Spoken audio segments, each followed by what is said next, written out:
I'm taking an evening walk with my husband and my dog, and I'm looking at these really cool tree branches. Look at this texture. Isn't that amazing? It's so cool. I'm trying to see. Whoa, look what happens when I turn. Okay, let's try something. Because this is gonna slope because it's nighttime.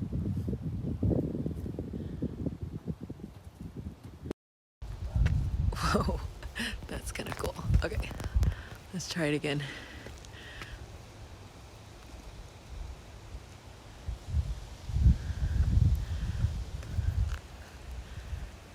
That's cool. So at night, basically what the camera is going to try to do is try to leave the shutter open longer to let the light in.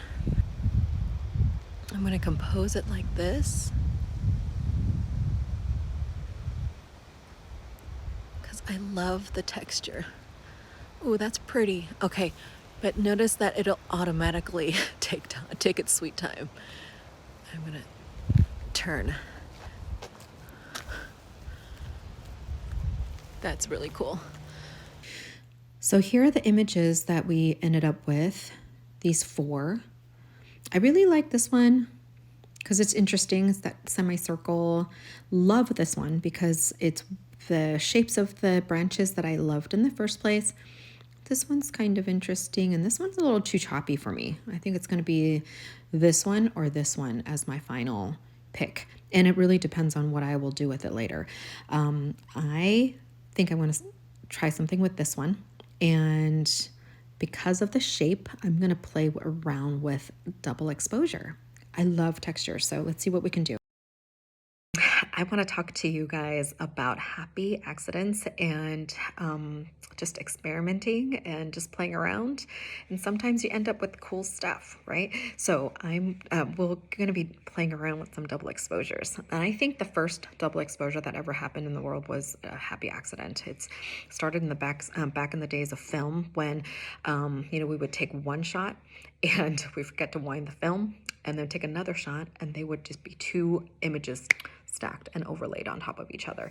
And so now we have technology that kind of takes the, we don't get those happy accidents as easy, but we can kind of play around with this new way of doing things, which is stacking 2 images on top of each other. There's a really beautiful photo that I've always wanted to play around with that I took with my daughter.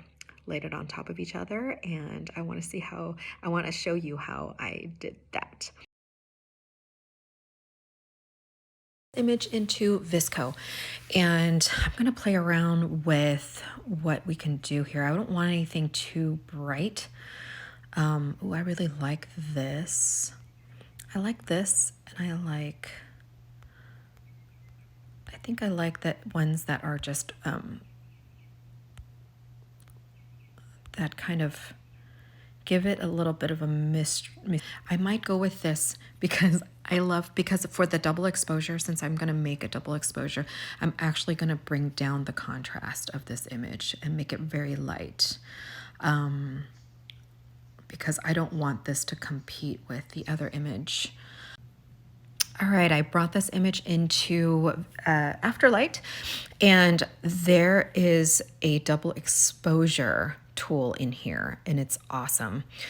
I'm pulling up this image that I took of my daughter a while back.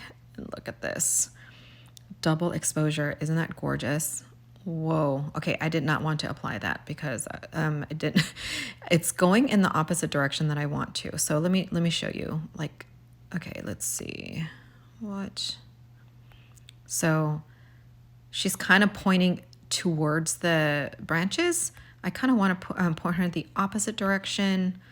There, that's cool because I can still see her face, but I got the texture. But I am wanting to zoom in a little more on her face, but I want those branches kind of coming into more of her head.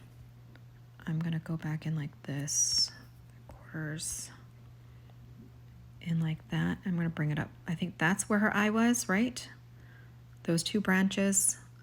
I'm hoping that'll work. Okay, you guys, fingers crossed. Fingers crossed. Next, oops. Double exposure, bringing her image again Trial and error, guys. Flip. And yes, that looks good. Okay. I love the placement of this image of her and those branches. Okay, now apply. Whoa, I love it. Okay, so you can look at the different effects that you can do with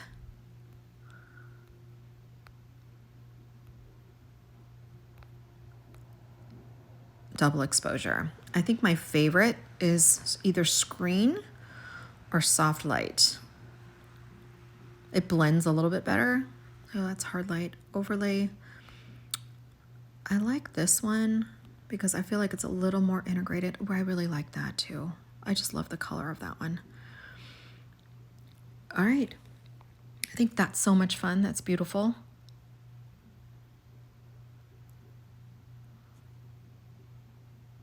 That's my image.